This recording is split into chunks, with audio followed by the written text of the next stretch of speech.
Hello, everybody. Welcome to Saturday Night SQL Virtual Chapter webinar. My name is Sarah Huang.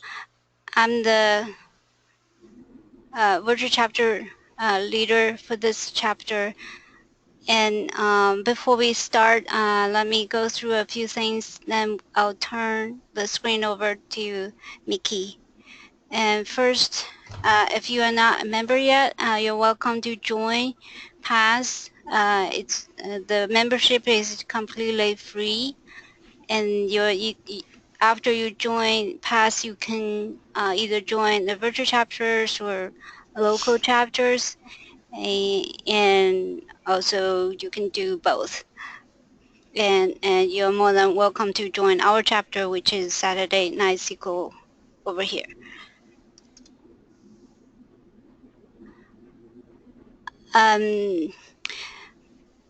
PASS Summit will be held on October 25th to 28th. If you use our chapter discount code VC15QVS7, you'll get $150 discount for the registration. Oops. For our future chapter meetings, well, tonight Mickey Stu will present the sophisticated techniques to use in reporting services, and in July we'll have real-world implementation of continuous integration for SSRS, and then Mickey will return and present silent killers lurking in your schema, which is very good webinar. I've listened to it before. There are some upcoming SQL Saturdays you may want to attend, and these are already over, I suppose, but if you go to www.sqlsaturday.com, you'll find more information over there, and you can register to attend the event near you. And you can volunteer by visiting volunteer.sqlpass.org. We're all volunteers, and you're more than welcome to join all of us. And you can stay involved by becoming a PASS member, which is a free membership, and you can also visit these links, and Twitter handle is at SQL Pass. For our session, you may ask questions during session, and if you would like to ask questions directly at the end of our QA session, you can raise your hand by click this little hand, and my helper Adams will help to unmute you so you can ask your questions. And otherwise, you can type your questions over here in the question window. I will read out the questions to Mickey. By the way, I borrowed both of these pictures from online. All right, without further ado, I'm gonna turn over to Mickey. And thank you. Give me a second. Let me transfer the screen over.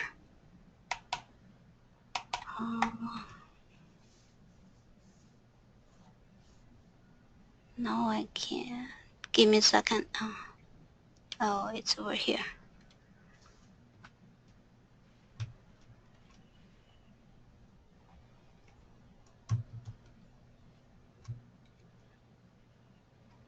All right, I can see your screen now.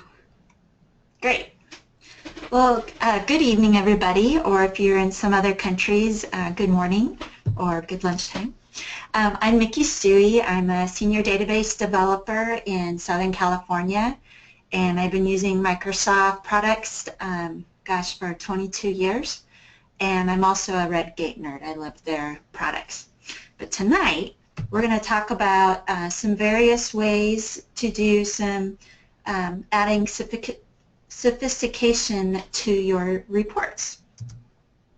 So what we're going to talk about is several things from cradle to grave. And we're going to talk about how you can create templates so that you can add various information to your reports in a quicker amount of time, like headers, footers, and even data sources. We're going to also talk about how you can work with VBA and how you can get it to interact with your reports.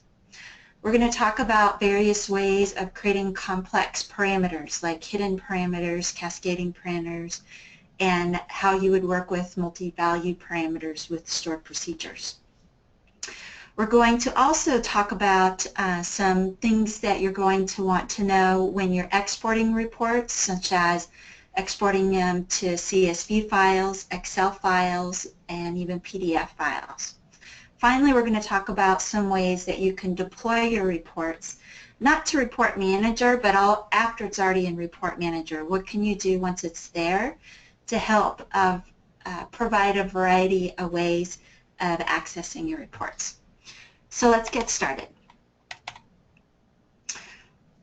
When you're thinking about how to kickstart your reports in a quick way, you're going to want to think about some templates. Now, these templates that I created, I kind of developed over time.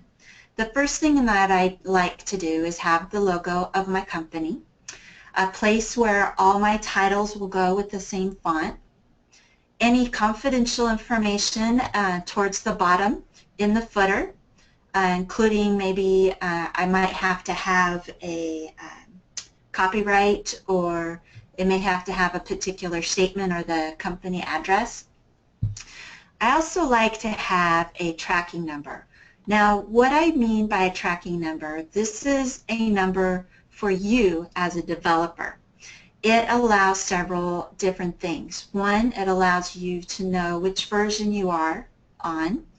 It can also allow you to know what the number of the report is, so that you can go back and look at the requirements of the original report, or maybe look for any new features that you need to add.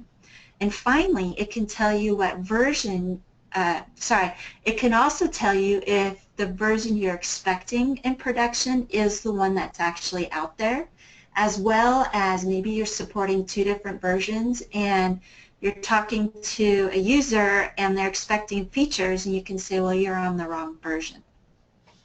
Now, you're wondering why I would want to know, am I on the correct version in production? Well, there was one of the companies I worked at. I would create the reports and then I'd hand them off to somebody who would put them in production. And he had closed the ticket and said it was in production, but it wasn't. And so I was able to identify that by looking at the version number I had at the bottom of the report.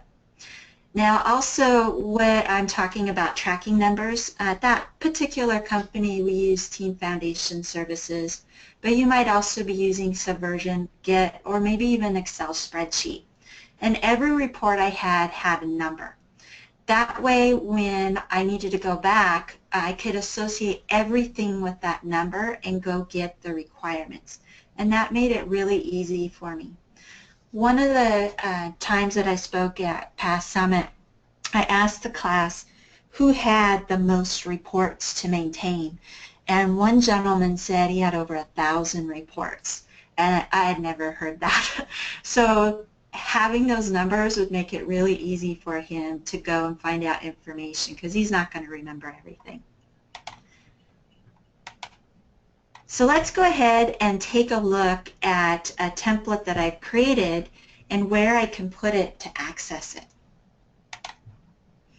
So I have to go to my VM. Nope, not that one, this one. And what I have here is, let me hide the GoToMeeting. There you go. What I have here is my demo project. And I created a template. Looks very similar to what you saw on the slide deck. I have some friendly reminders. This is to make sure people are providing or applying the standards to my document or to the report. And this is very helpful when you have a larger team. I want to make sure that everybody updates the version number and adds a description. Now, if you're not familiar with where the descriptions are, they are on in the properties. Let's see if I can alphabetize. There it is. So I clicked on the background, and then there's a description property. Now when you're in the report manager, you'll see this description, which is very helpful for others who might be going through the report manager to find out what the reports are meant for. When I gather my requirements from my users, I don't create my own description. I make them provide the description, because the meaning of the report will have something, the meaning report will be different for them than for me. I'm going to be looking at a technical description of the report, while their description of the report might be more valid to their team members. Now if you notice up here in the corner, I have this gradient scale. This is my color palette. I found this out after I'd already written like 100 reports, and I was kicking myself for not finding or figuring it out sooner. This is just a tablex or a table, and each cell has a different color, and I can see that over here in the properties. So if I click on a particular cell, I can come over here and look at the background properties. Where'd it go? There we go. And here I have a hexadecimal number because I wanted a particular color. I used to keep these colors on my cubicle wall, and I'd get them wrong sometimes. So now I just have to copy and paste. So if I pull up my toolbox and I put a table on here, and I want my header that particular color, I can click on the cell, go copy the hexadecimal number, and apply it to the cells that I'm interested in. And now I've got it all set up for the color palette that I want. When I'm all done with my report design, I just select it and delete it, and now it's gone. Sometimes I've had to go back and get it from a new template. That was pretty funny, I thought. Anyhow, so remember, Control-Z can always bring things back if you accidentally delete it. So now what do I do once I've set my template up? Well, I grab it and I put it in a specific folder. And let's see, I closed my window that had that folder, so let's go hunt for it. It's going to be on the drive where you've installed SQL Data Services, Program Files, the version of Visual Studio that you're in, Common 7, I think it was under Tools. No, I'm in the wrong directory. Let me find where I have the shortcut here. Please bear with me so I can get that for you.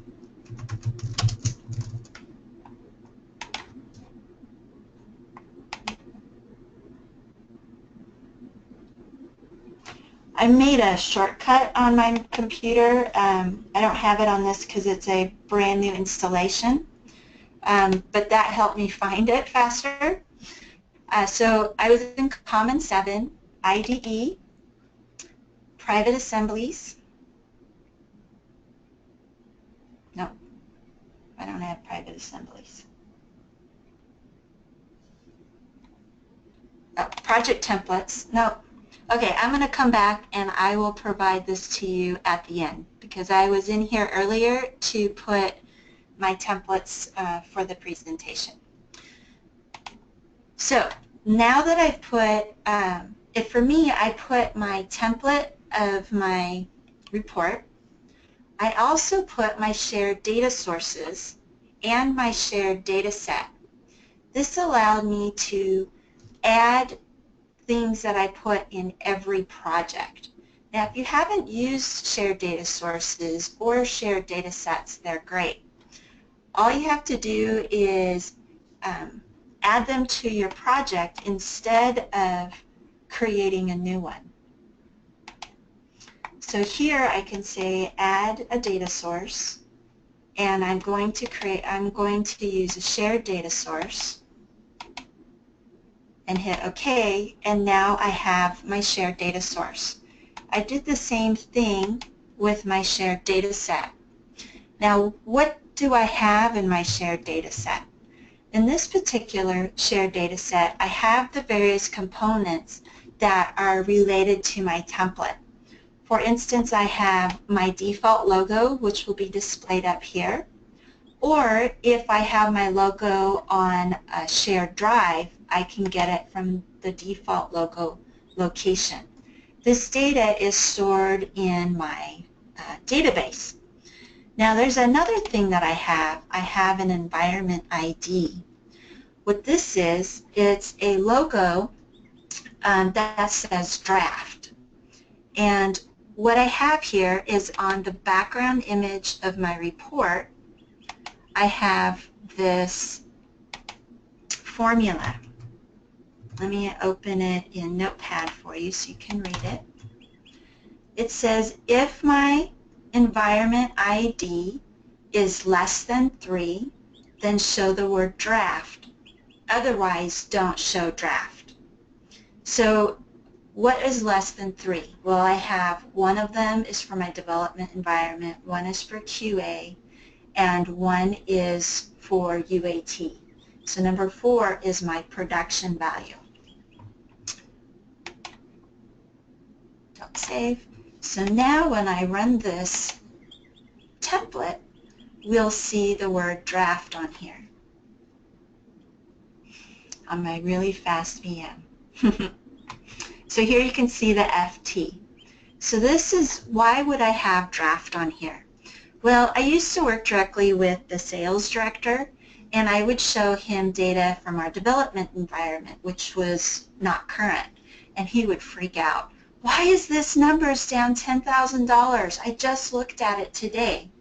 Well, once I got him almost trained, pretty much, that when he saw the word draft, it meant that there wasn't, the data was fake. So for me, it really helped having that there. It also helped to verify I'm on the right server when I'm looking at the reports myself. So now you're probably wondering, okay, get on with it, show me how I got the template. So here I have a brand new project and I want to use my template. I'm going to bring in a copy of the shared data sources that I have in the shared template folder. I'm going to right click, hit add, hit new item. And this is where all the default objects are, but I've added my own. So here's my AW monkey. I'm going to change it so that it has the exact same name that it's everything is expecting. I'm going to go ahead and add another one, a utility. Now this is the design window. You can just close it, and when you open the data source, it'll look like what you're expecting. I'm going to add my shared data set. Here we go, and I'm going to change the name to what it's expecting. And finally, I'm going to add my template. Add new item. My template, this I can name whatever I want. New report. Hit add. And now I've got a copy of my template. It's got where my title will go, my description, my footer, my logo. I can access my get report standards, and I have my color palette. And away I go. Now, the next slide is talking about what else I can add to this. Maybe I have a tablex that I add the exact same way every single time. So to my template that I have in my demo presentation, I can go ahead and add my tablex, set up the colors, maybe the data source, Maybe it has similar headers because you're creating similar reports for different departments or different companies. And then I can save that as part of my template. And when I bring that in, it'll all be there as well. So I found this to be very helpful, especially on a larger team where you have multiple people needing to provide the same quality report. So let's look at my slide deck to see where we're going next. Oops. Okay, I showed you the templates. I showed, here's some other things to do for reusable components. When I started working with another person, actually before I started working with another person, I would find these great techniques on the internet and I'd apply them to my report, and then 5 months later I'd create another report and I wanted to use that same technique and I couldn't remember how to do it. I'd go back to the first report and I couldn't find all the various properties because some properties are really hidden. You have to know exactly where to click. I'm sure several of you are shaking your head. Yes, that's happened to me. So what I did is I started creating a knowledge base document. And let me pull that up for you so you can see it. It's just a simple Word document. And I created a table to organize everything. I have a quick reminder topic because those will stick in your head more. The techniques, and finally, who contributed it to it. Now, all these in my name. Oh, here, this is my Australian friend Ben.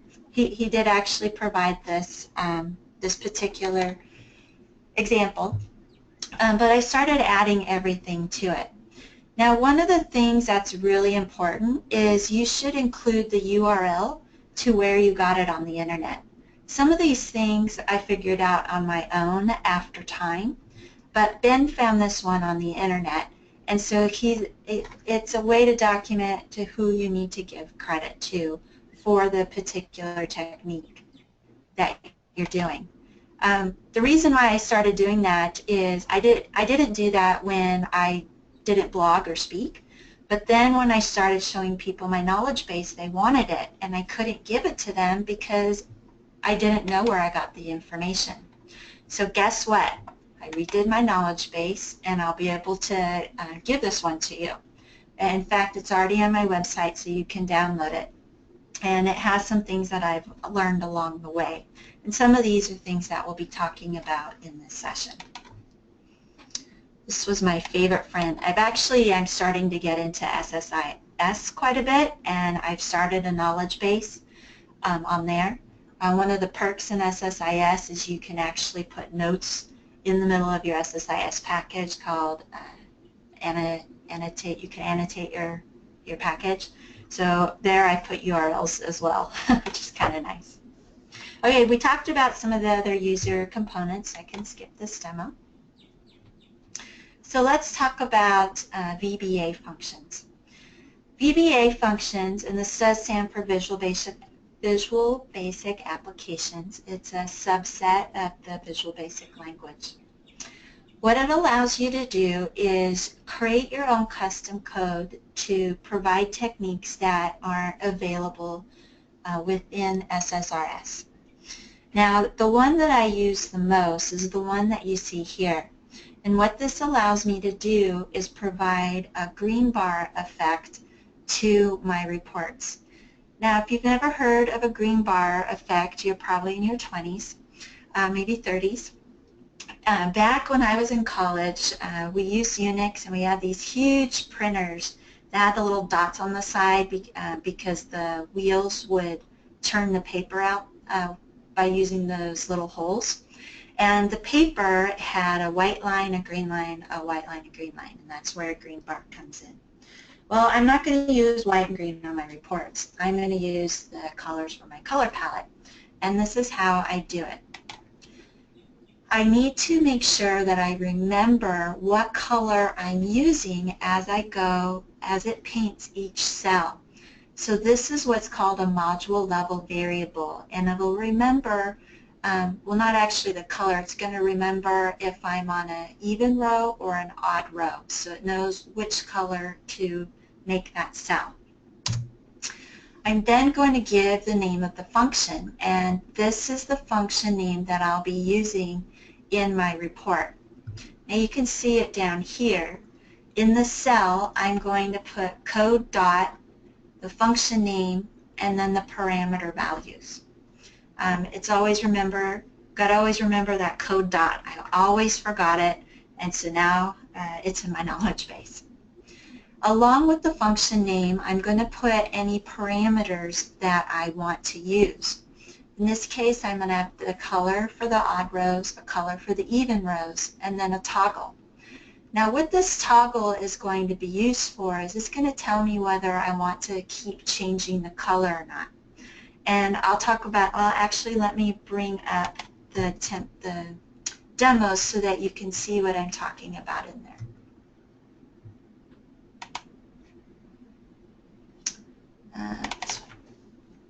So you can see here, pretend this is an empty tablex, and I want each of these rows to be a different color. Actually, you know what? I can go ahead and preview this one. So I have two different ways of showing the green bar effect. This is for a simple table, and this is done with a simple equation that I'll show you.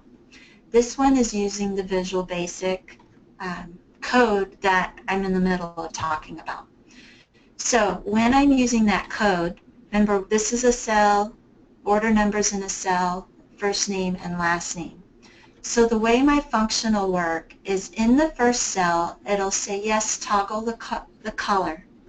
This is going to say, no, don't toggle it. I want the same color as the previous cell along the way. On this one, it's going to say, toggle the color to white, and then it's going to keep it. This particular one, I'll show the equation in a minute, it knows which row it is, so I can put the same equation in all three cells. So let's go back and finish talking about, I lost my mouse. Where'd my mouse go? There it is. Let's go look at the rest of the code here. So now this is the code that I was actually showing you. It's saying if the toggle is true, then we're going to change it so that we know whether we're on the odd or the even row. Now this particular if statement is a single line if statement, which you can do when you only have one row to work with. This next one is, I guess you can call it a multi-line statement, or if you need to use an else. So I can put multiple rows in between the if and else. If you're used to C#, you would have curly braces in there, but we don't need curly braces in Visual Basic. So this is going to return either the odd or the even color. And finally, we have the end function to say that we're done there. Oh, and add another pointer. So let's take a look here. So I've showed you the demo, so let's take a look at what the actual cells look like. So on this one, I have my first cell, and when I go to the background image, instead of having a color, I have an equation. So I clicked on the down arrow, and I can go to expressions, and this is where it will allow me to put the code. So here I have code.alternate color, and I put the various names that I want for the colors. Now I could put my hexadecimal colors that I had in my palette as well. For this first cell, I have true, which is saying change the color. Now why am I using transparent? The transparent will mean it's not going to have the color white, which it could. That'll allow me to see the draft word in the background because it's not putting a color, not even white, in there. So I'm going to go ahead and hit OK. On the second cell and the subsequent cells, it's going to have false in here for the toggle. Now I'm going to show you a little shortcut here. I'm going to copy this equation so that I get it right. What I usually do, especially if my row has a lot of columns. I'll select the entire row. I'll go into the expressions. I'll paste this, usually pasting it from my knowledge base. Hit OK. Now I'd end up with the same color on every row because it says false. So on the first cell, I can go back and modify it. And now I don't have to go and put it in each individual cell.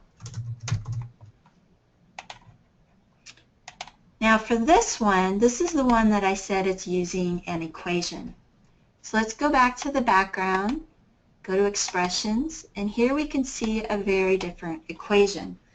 This is using the built-in functions. The row number is a built-in function, and I want to know whether it's an odd number or an even number. And I can do that by using this mod operator, also known as module. I'm looking at mod 2, which means for every number, it's either going to be identified as a 0 or a 1. If you're using mod 4, it would be 0, 1, 2, and 3. So now that I'm doing mod 2, I can find whether it's an even or an odd number, and I can use my colors again. So this is useful when you have a simple tablex.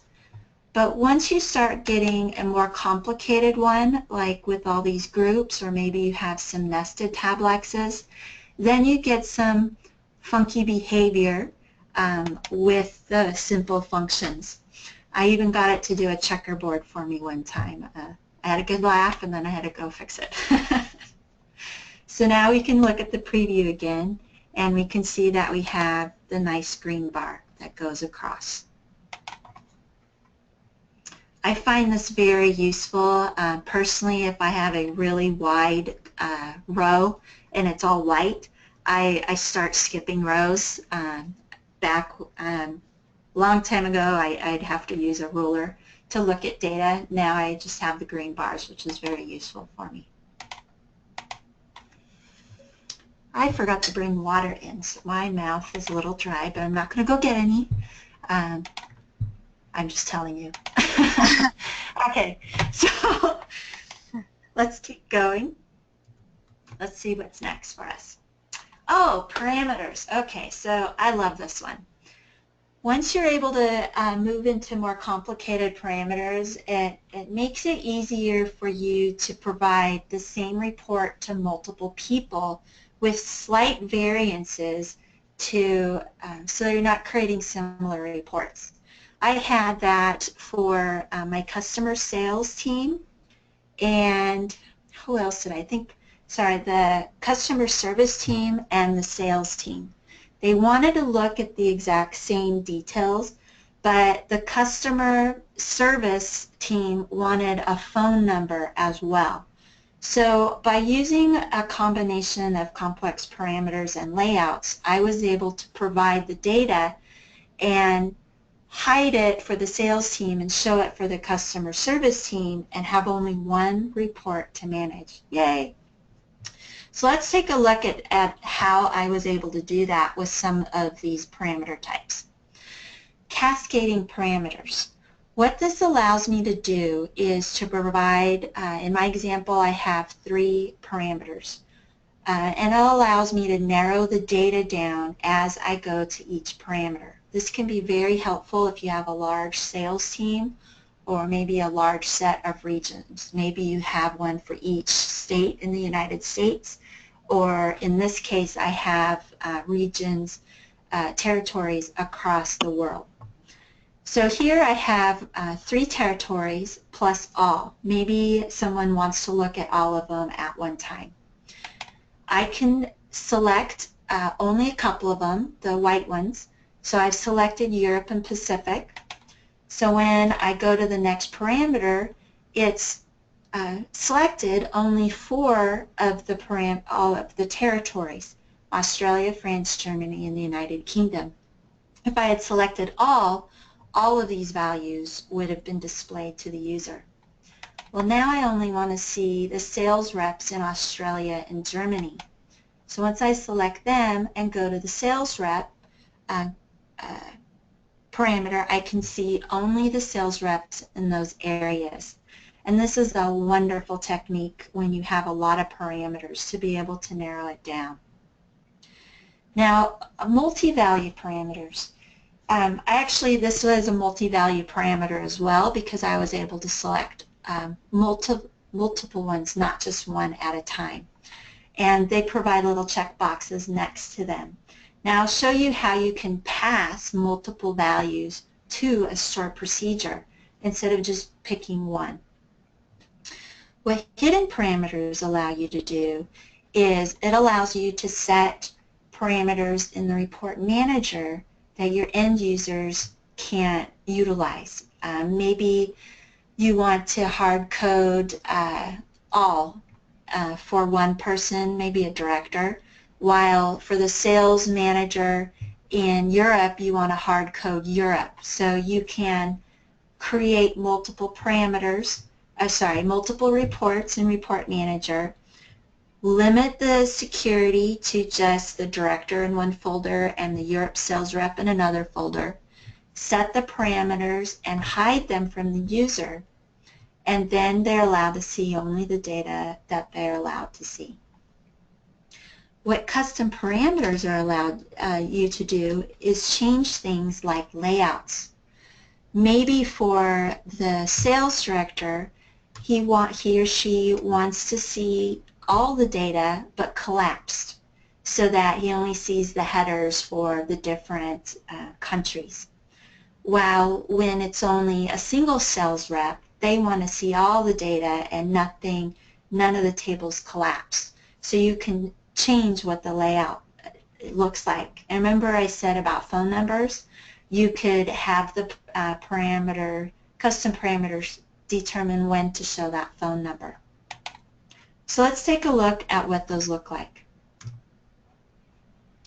Let me close these windows down so I don't get them confused.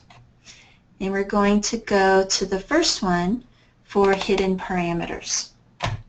So when I open up my parameters, I have the start and end date and salesperson ID. These parameters are ones that are tied to my data sets here. The layout type is a parameter. This is also a custom parameter. So this is one that I've created. None of the values will be sent to the stored procedures. Let me show you. Let me start over again. Here, if I right-click on parameters, I can add my own parameter. I'll put custom parameter. If I'm going to display it to people, which is what I want to do while I'm developing it, I can give it a name, custom parameter. I can then provide values for it since it's not coming from the database, although I could still tie it to the database if I wanted. Param1, this will be 1, Param2, 2. Okay. And what if I want a default value? Well, I can specify that as well, just like I could on any other parameter. Oh, I forgot. The name can't have a space. So now I have my custom parameter. Let's take a look at the one that I've created before. This is called an internal parameter. So it's only available inside the report, which means I can't set it in the report manager. I can only set it here in the report. That can be helpful if it's really something that maybe I'm going to create multiple versions of the report from here and deploy them to maybe multiple servers. Hidden means the user can't see it on the report, but I can set the value in the report manager. And finally, visible means that I can see, any of the users can see it. So right now I'm going to have it visible. And you have to go ahead and add the parameter as a layout prompt.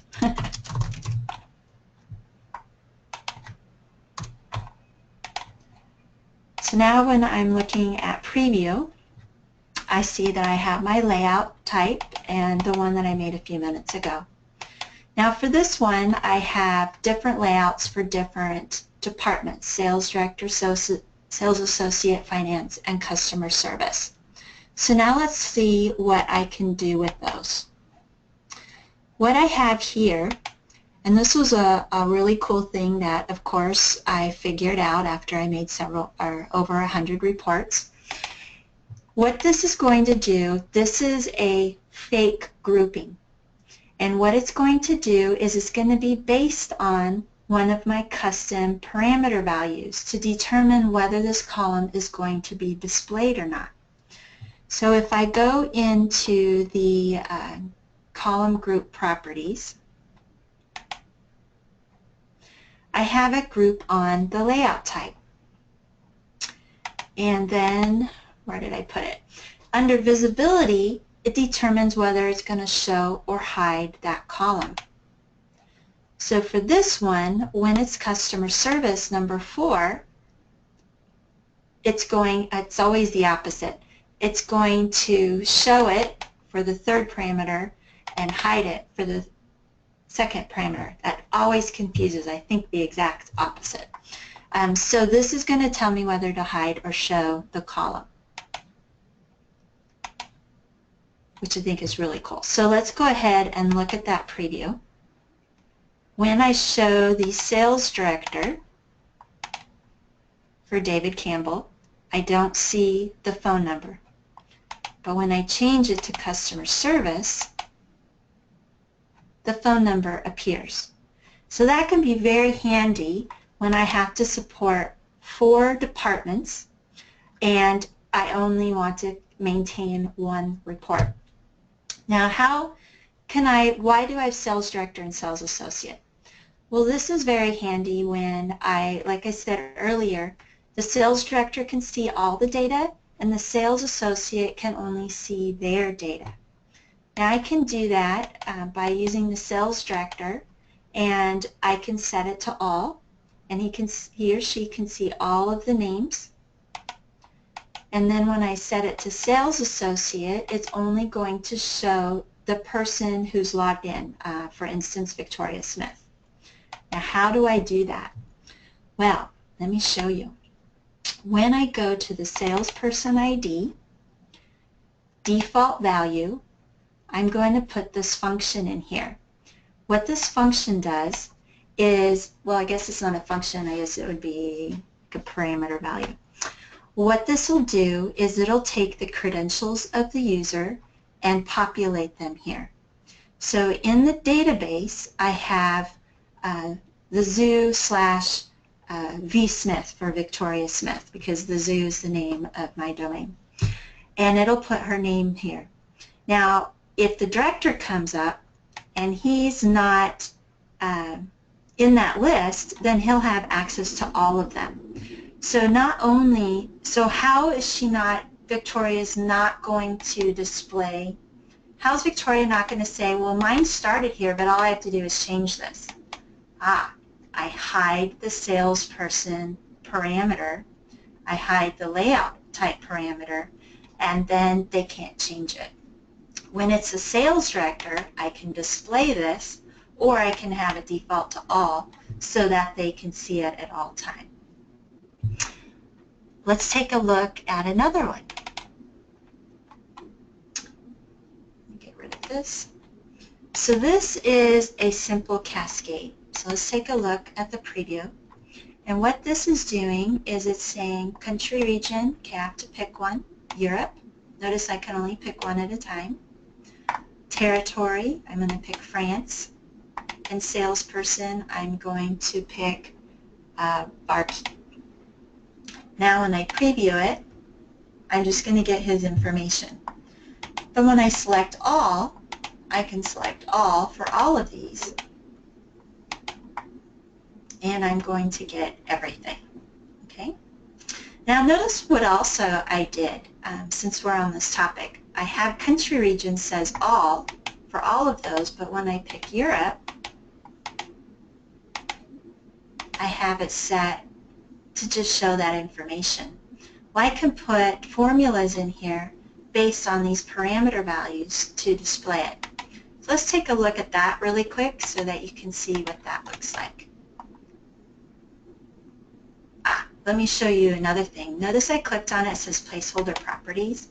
Instead of saying expression, this isn't the one. Let's see, let's try that again. Oh, it's because it's a parameter. I can put a label here, hi, and it shows it as hi instead of the parameter that it was displaying. That allows me to put something more interesting instead of expression, which is sometimes what it gets displayed as. So this particular one, I have it showing a parameter called country region. Now how did I get that all in there? Well, let's take a look. When I look at the parameters and I have country region, I have my value field and my label field are the same. The label is what you see displayed, and my value is what's going to be returned to store procedures. Now normally this would be numeric, but the AdventureWorks database doesn't use a numeric value for the country region. They just use the text value. So now when I go to my data sets and I go to territory and I come in here and I go to where'd it go? Here's my query. There we go, parameters. I need to pass in country region, and I pass in the parameter country region that I had set at the top. So whatever gets displayed in the parameter is what's going to be sent back to the store procedure. The same for the sales reps. Whatever territory is selected is going to be sent back to the store procedure that gets me my salesperson. So it's going to return a smaller list. So now what about the other technique that I talked about, the multi-value cascading parameters? Well, this is a little different. Maybe I only want to show Europe, and then I only want to show Germany, and then Rachel. So now I'm able to see just the one, but now I decided I also want North America. So now I'm able to select multiple ones. I'd only selected her still, so we still only got Rachel. There you go. Now how am I doing that? How am I also starting with the select all? Let's take a look at underneath the parameters. When I go to country region and I go to default values, I have the value field, oh sorry, this is the wrong one, available values. Yeah, default values, I have it set to country region, which is all the values in the data set. And you can see that right here, get values from query. So it's saying select everything that's returned in that country region. And that sets them all, which is pretty cool. So now how am I getting two values sent back to the store procedure? Let's take a look underneath in the store procedure itself. So I'm going to go to my lists. I like using schemas, so all the parameters have lists here. And I'm going, let's take a look at the country region one. And I have, no, that's the first one. It needs the, we'll look at this guy, the salesperson one. So territory IDs are going to come in as a string. And I'll show you how to concatenate the values that were selected. Then what I do is I have a multi-line, this is a user-defined table function. And it is not a multi-line, I can't think of the name, I apologize. And what it's going to do is it's going to take the comma delimited string of territory IDs and turn them into a table. And let's take a look at that so we can see what it looks like. In a query window here. So this function is using a recursive CTE, and it's going to separate it So here I can show you an example. Oh, I have to be in the right database.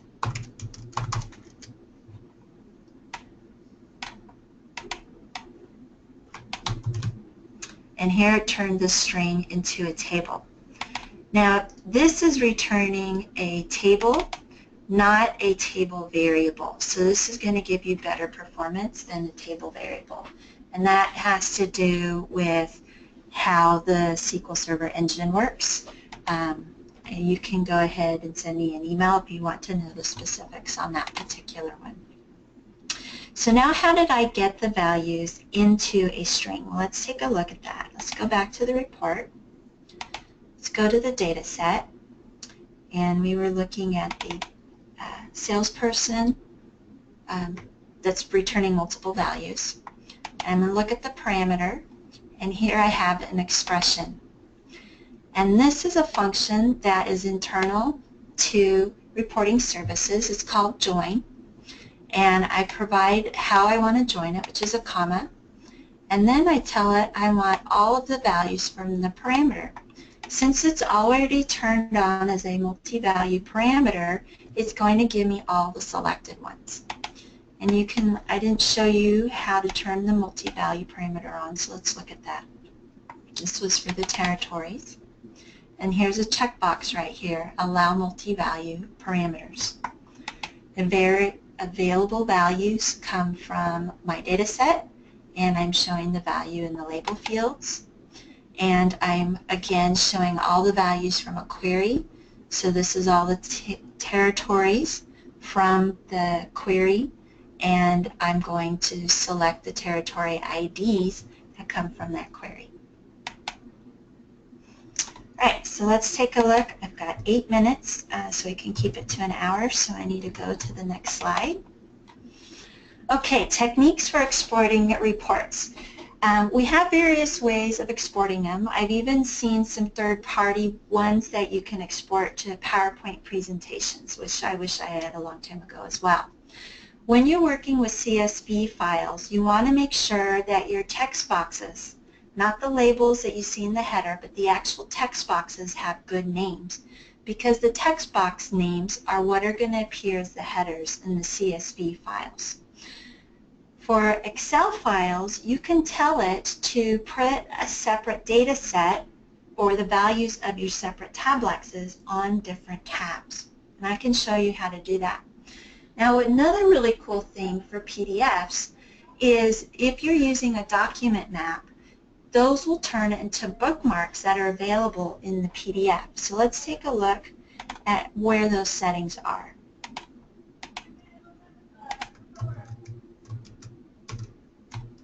All right, so let's take a look. Let's close these guys. And I'm going to look at CSVs. Now, these are the text boxes I was referring to. And in the name, where's the name?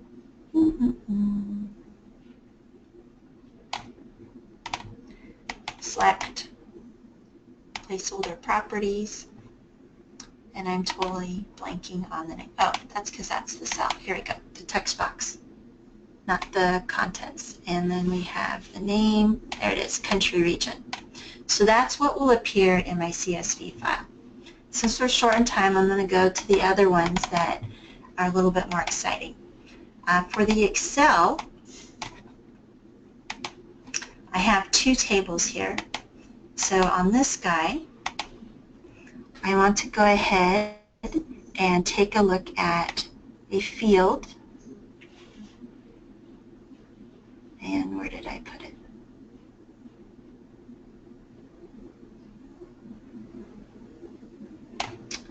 I'm trying to rush, and that's not helping me at all. Okay, I'm going to come back to that one, or I will send Sarah the answer for that particular one, because I can't find it right now. And I know it's in here. It's okay if we can go over an hour, unless you have Okay. other things. Yeah. No, I'm okay. Well, thank you. I will come back and find that for you. Okay, so the PDF document, this was the one that I really like a lot. I really like to use document maps. And to use a document map, you go into the, I keep clicking too many times. You go into the properties of the tablets, and you go to, I grabbed the wrong place. Let's try that again.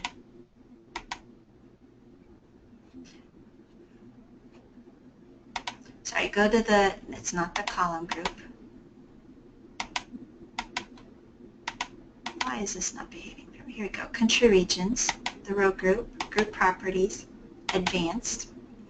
And here you will see the document map. Now, I can just tell it what field to display in the document map, but sometimes that's not enough. So what I'm doing here is not only am I going to display the country region name in my document map, I'm also going to display the total currency, the total due for that particular country region for the sales information. So let's take a look at what that looks like. So that's the top layer. I can do that on each of these layers. So I went to group properties on the row, advanced,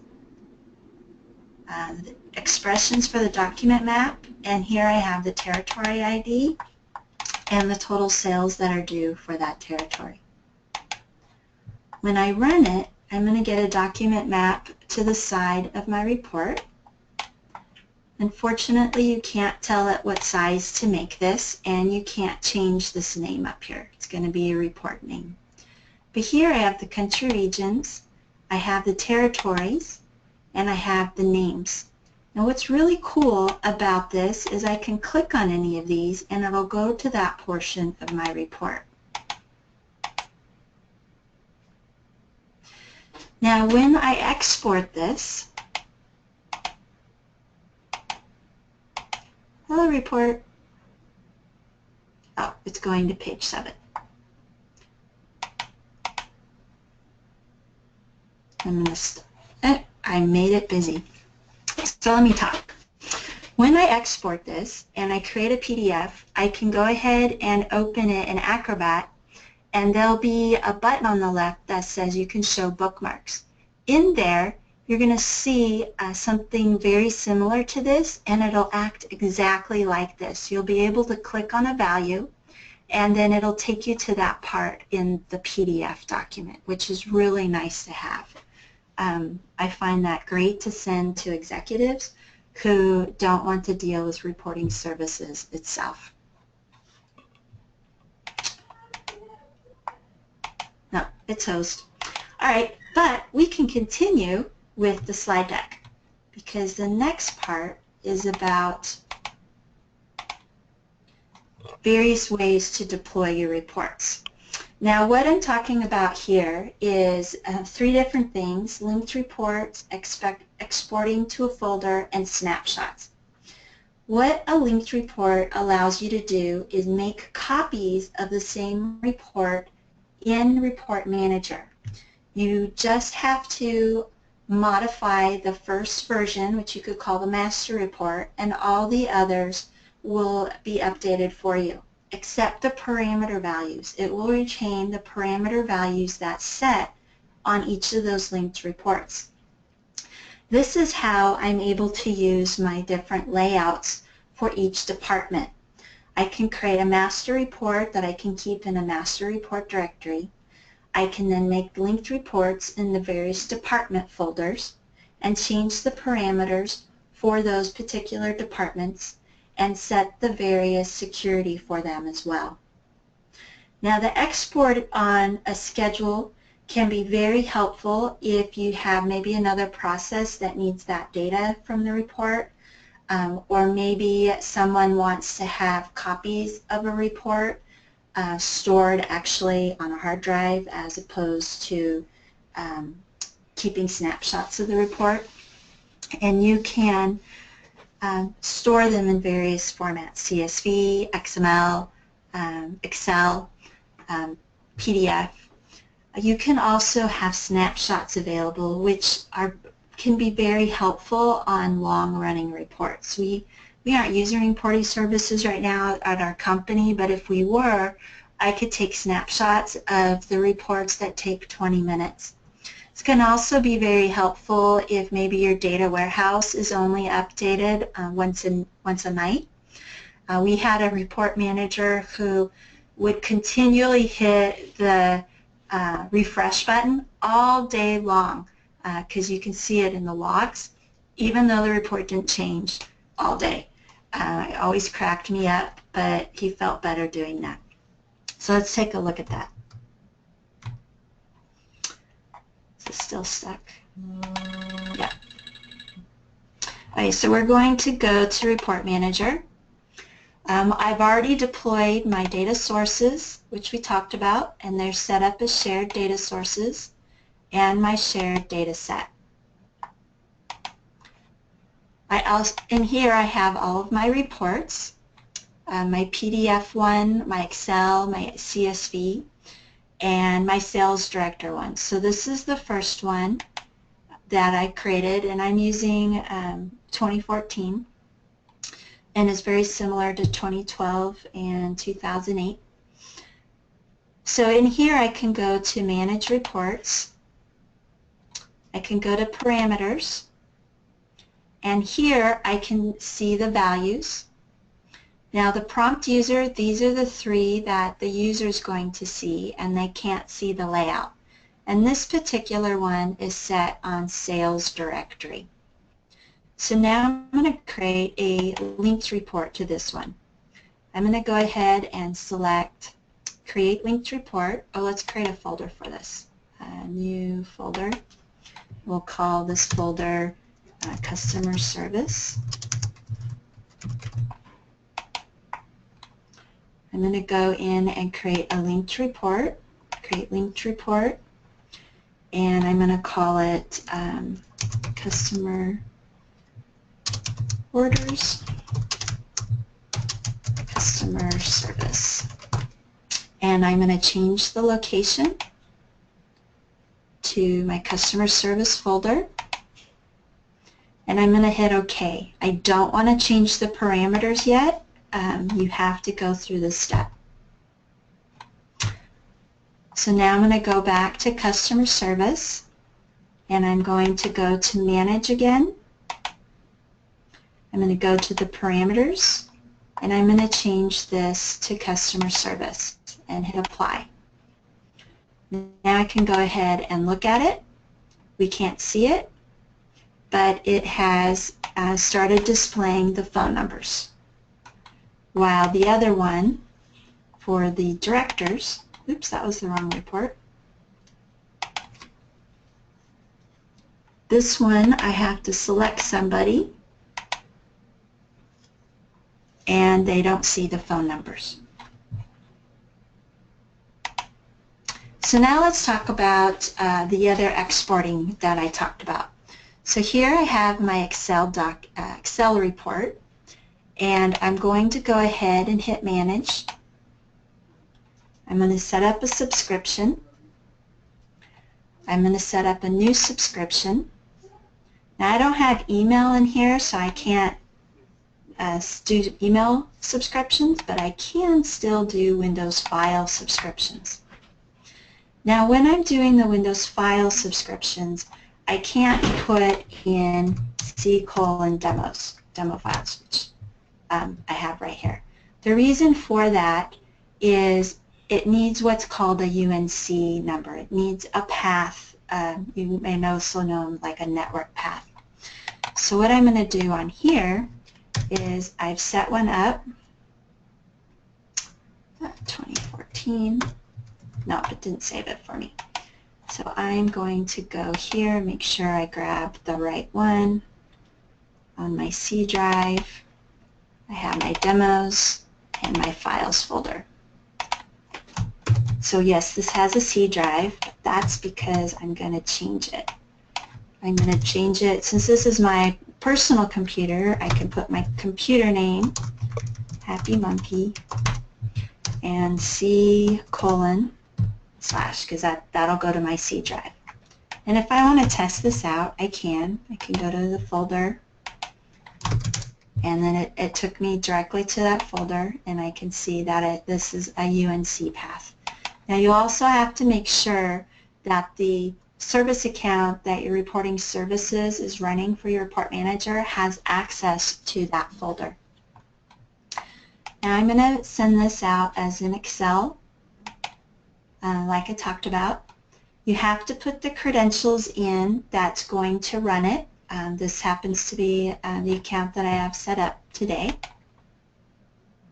I can then set all of my parameters. So these are going to use the defaults. Maybe I want this one to go to 2009. And there are ways to have this be customizable. I didn't go through that in this class though. I'm going to select a schedule, and I'm going to have this one go out in a few minutes. It is 7:05 here, so we'll say 7:07 p.m. And when I hit OK, and hit OK, and in 1 minute, it will go ahead and create one for me. Now what about snapshots? Let's go ahead and we'll do a snapshot for one on here as well. So what this will allow me to do is it'll save a copy based on the settings. So here I can set it up on a schedule. Now I have a schedule already called daily. And when I hit apply, it's going to set up a snapshot for me. And they will appear here in the report snapshot. Oh, so let's create a new snapshot. This is manually creating a snapshot. So I just created one. And here's the report based on right now. So now how do I create the subscription that anybody can use? I can go to Site Settings, Schedules, and I can create my own schedules here. So I can create a new schedule. We'll call this Demo, and maybe this one is every hour, starting at 2 a.m. I don't know why it defaults to that. And say I want to stop this one tomorrow because I don't want it to keep running. And hit OK. And now this schedule is available to whoever wants to use it.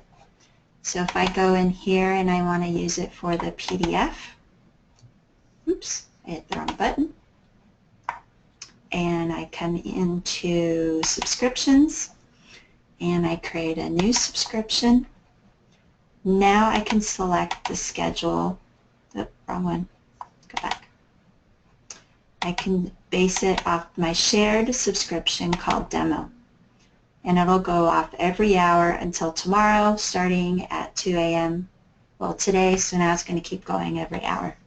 And I'll hit OK. Oh, I got to set this up. And this one will save as a XML document. And now I have multiple subscriptions. So at 7:08, let's go look. And we have a second one in here. This one was the PDF.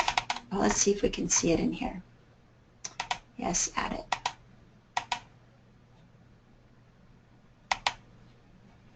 It didn't let me see it.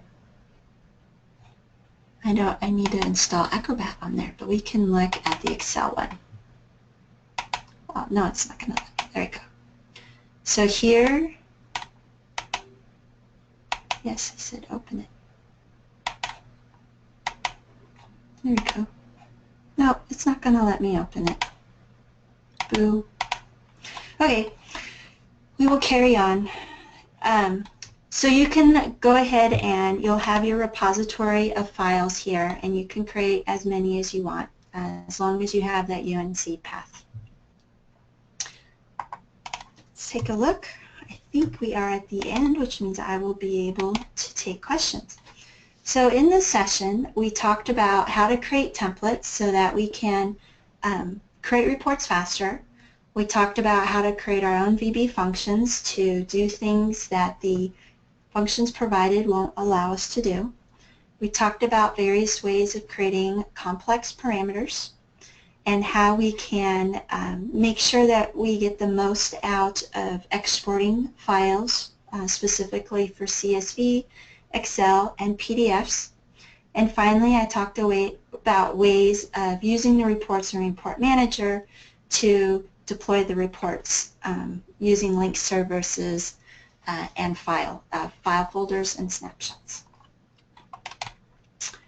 So I'm going to put one more slide up and while we take questions.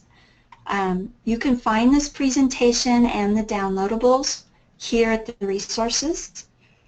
This presentation was also selected as one of the top 10 presentations of last year's summit. So if you go to a SQL Saturday, you can pick up the CDs that they have that have those recordings. And also you can go to the various online places to find me. You can send me emails, but I've been pretty busy, so if I have to create an example, I'll probably point you somewhere else, but if they're quick questions, you can go ahead and send me an email, and I'm happy to send you some information. So why don't we take some questions? Thank you so much, Mickey, for a great session regarding to SSRS report. And we got a question here. It says, I have a report that has a parameter that is a query, which returns a list of batches of production that have completed. A new batch completes every 15 minutes or so. If the report viewer remains open and the user clicks the down arrow next to run number to select a new run, the list only contains the list of runs when the report viewer was last open. How can I force the list of available runs to refresh every time the user clicks the down arrow on the run parameter selection? It's a long question. It is. What I would do, this is kind of, I guess, some duct tape. I would create another parameter that would be a cascading parameter so that it'll go back to the database to get the fresh values. I haven't tried that, but that's the first thing that I would do. So let's go here, just so you can see what I'm talking about. That's not the one I want. I want, here we go.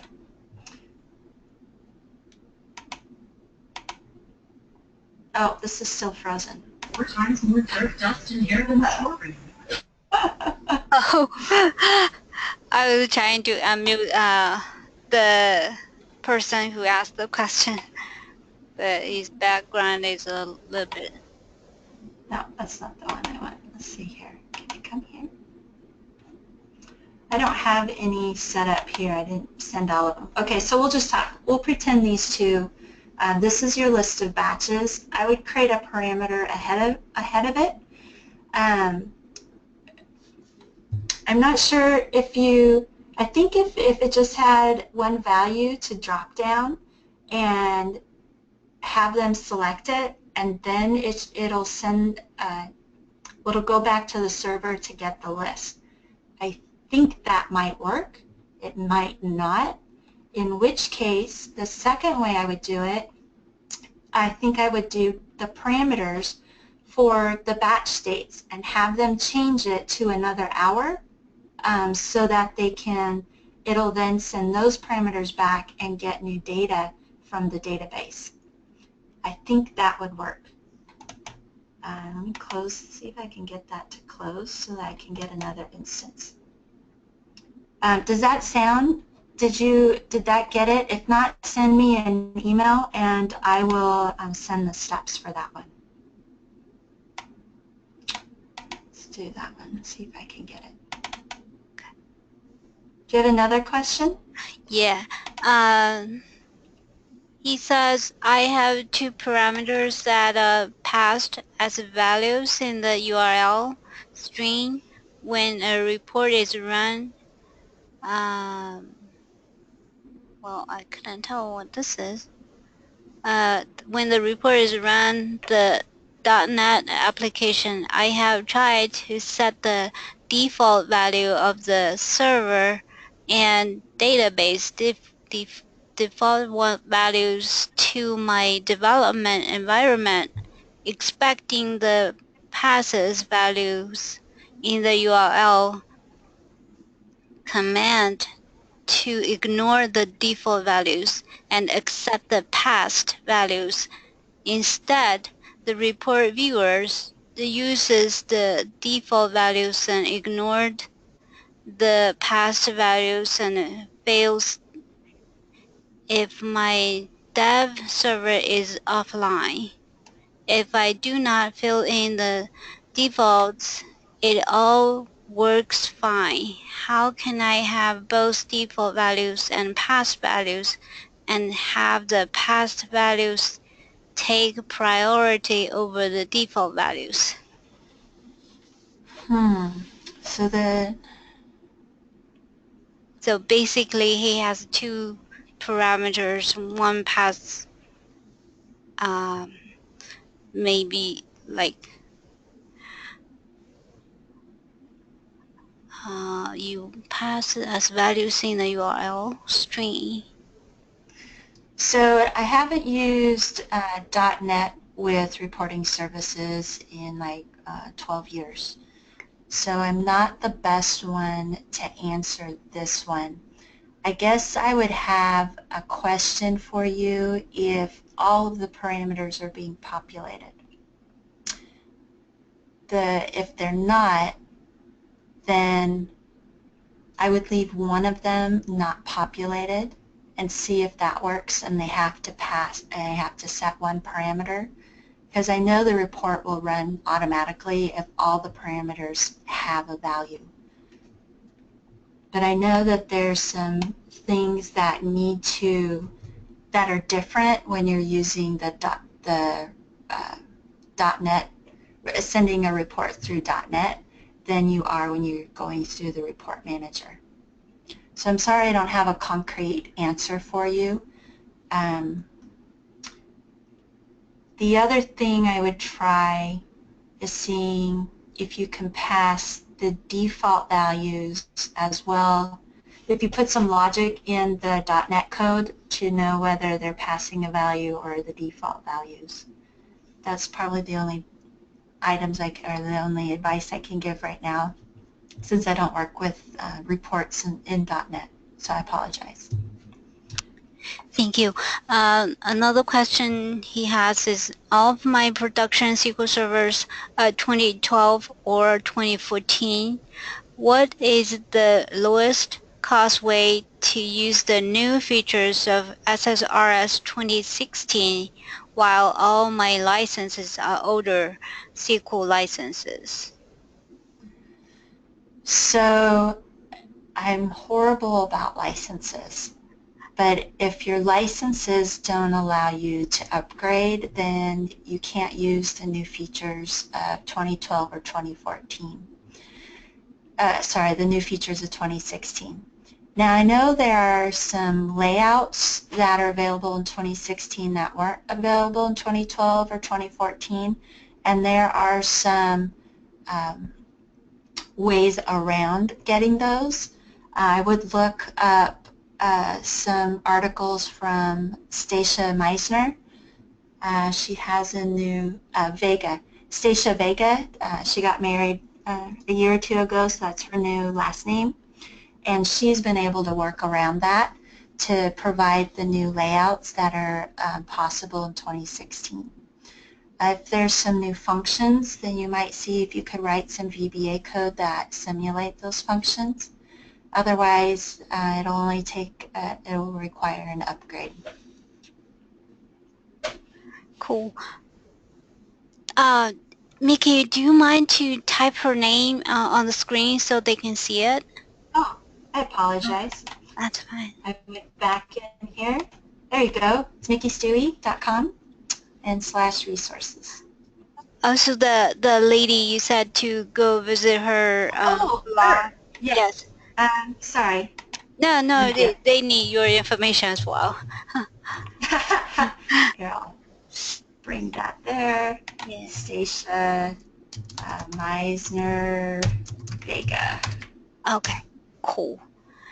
Thank you. Yeah, she's a phenomenal speaker on reporting services. You could probably go into the older archives on the SQL Pass site Hmm. for previous past summits and see her presentations along with one of my older ones.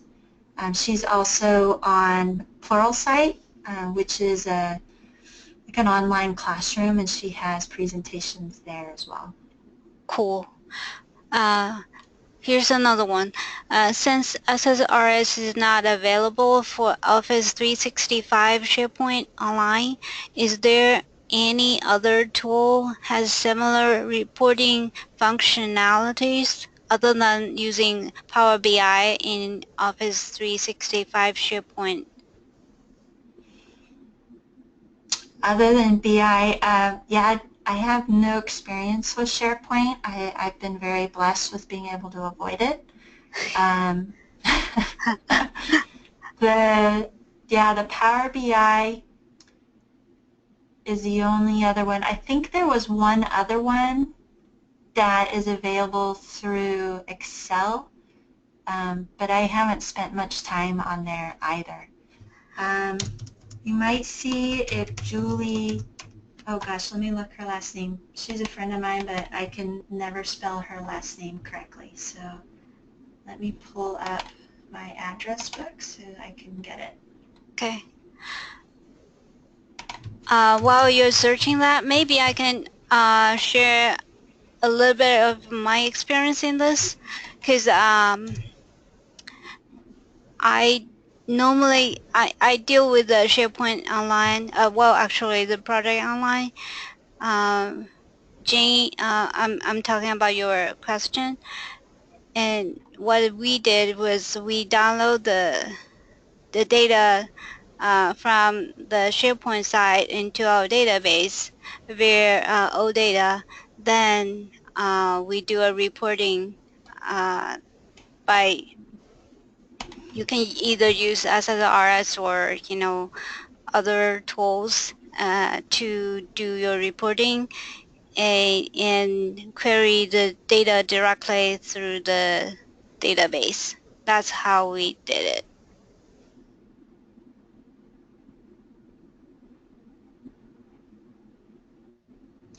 Cool.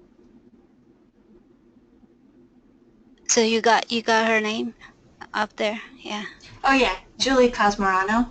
I probably butchered her saying her last name. Don't tell her because she'll laugh at me.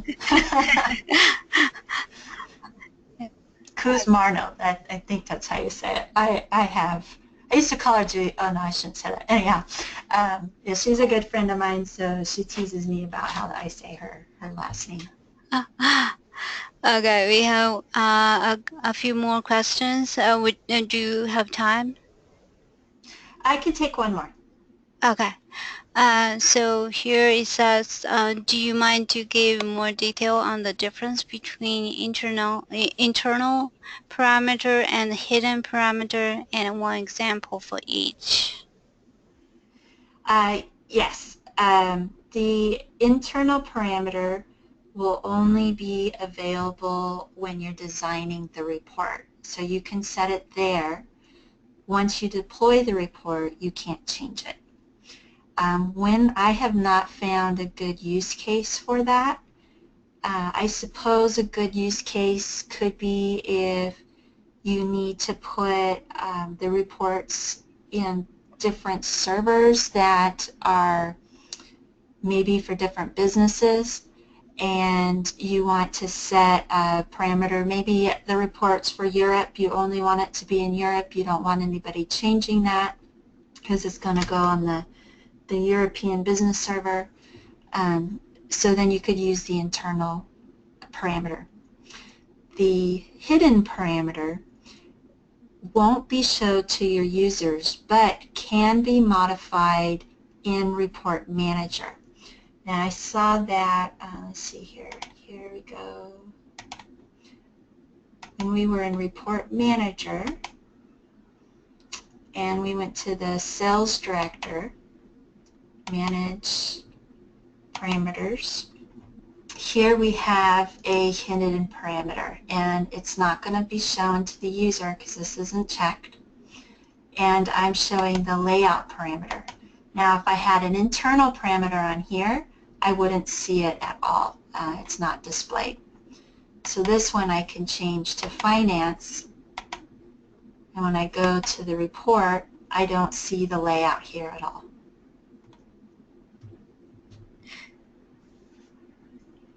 Wonderful. We have a few more questions. Maybe I can forward them to you if you have time. Maybe you can blog in your On my blog? yeah, in your blog or something. Would that be Okay. okay? Yeah, go ahead and send those to me. Okay. Thank you so much. I know it's pretty late today. Um, Yeah, you're welcome. yeah. Thank you so Thank much. you for having me. Yeah. This is a very informative and it's wonderful. I Okay. really appreciate you taking the time and present for us. Um, Also, thank you everybody for attending the meeting. Um, for those of you who still have questions for Mickey, or you can feel free to send your question over to our chapter or contact Mickey directly. Uh, and I guess we'll stop here. Okay. Have a good day or night, everybody. Thank you again. Thank you everybody for attending.